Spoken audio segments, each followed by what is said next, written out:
Mga negosyo, for today's video, ito po tayo ngayon sa San Mateo Rizal, isa po sa mga private resort. Kasama po yung mga kasamahan ko po na kumita rin po ng milyon ng dahil sa ating negosyo. Tayo po ang tinatawag na The Magnates team ng ating pong company. And for today's video, i-interviewin po natin sila. Ano ba yung pinaka-the best na na-achieve nila o napundar nila on hitting their first million? Okay po? So, let's go! Hi, good morning. So my name is Aji Rivera from Imus, Cavite, a full-time mom.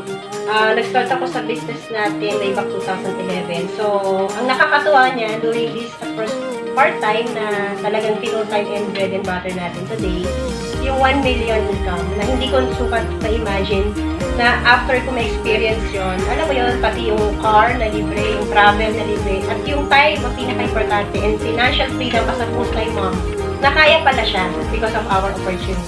Plus fingers siya nga pala ulit, dating factory worker.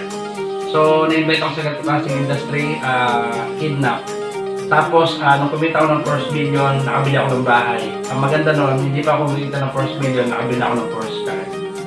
Ay, AJ Jaco sa Limbahado pala, dating OFW. Yung unang nakuha kong 1 million is nakapag-acquire pa ako ng house and lot dyan sa Bataan. And syempre may sakyan na rin po tayo. Way back 2020. Thank you. So, by the way, I'm Jomari Kalima from Davao. So, dating experience ko private company.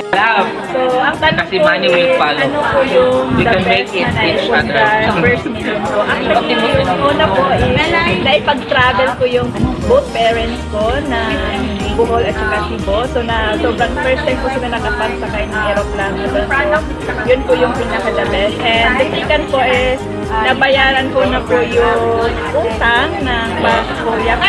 So, nasa mga half million din po. So, ngayon po, good news po. Wala na po akong babayaran ngayon. Andy Bautista. Isa po ako full-time housewife at wala na po ako ibang other na pinagtatrabahuan or pinagkakakitaan. So, pinaka-napundar ko po is yung 6 years payment ng monthly amortization. Wala po kami other sources lang. Tapos lahat ng kuryente, tubig, internet, lahat-lahat po, pati pagkain. Saka yung 6 years old ko lang.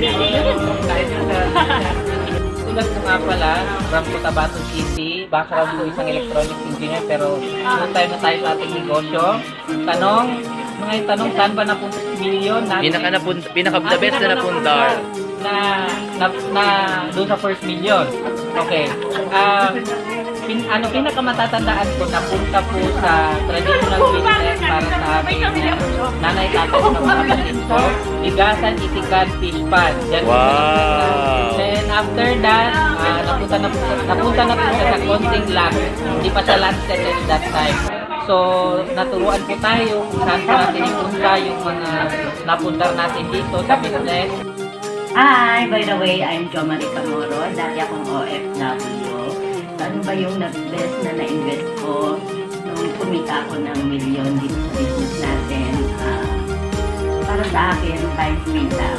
Bakit time freedom? Kasi ano ng OFW, then naging single mother ako. Mahirap talaga siya.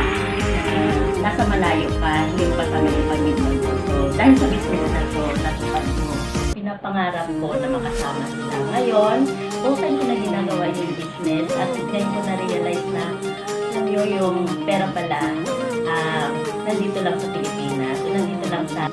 Internet Pagkasanan pala from Coronado City, South Cotabato, and dati pong OFW. So, yung the best na napundar ko out of my million dito po sa Wealth Lifestyle. Unang-una po, nabigyan ko na magkakitaan yung parents ko during pandemic. So, nagtayo ako ng isang maliit lang na negosyo sa milk tea at coffee shop. Kaya yun na sa ngayon yung pinagkakakitaan nila. At the same time, naipag-travel ko sila. And ako din po, na-enjoy ko na po yung time freedom na hindi ko nagagawa ng OFW po ako. Thank you! Hi, kaya yung Chabo from dating kaibigan, at now full-time entrepreneur. Malala ko lang yung first million ko. Parang ubos lahat. But anyway, naisip ko lang. So, napatrapin ko yung, kasama ba yun? Napatrapin yung parents mo, nakapunta ko sila na. So, lahat po yan, katas ng boss online. May share ko. Thank you!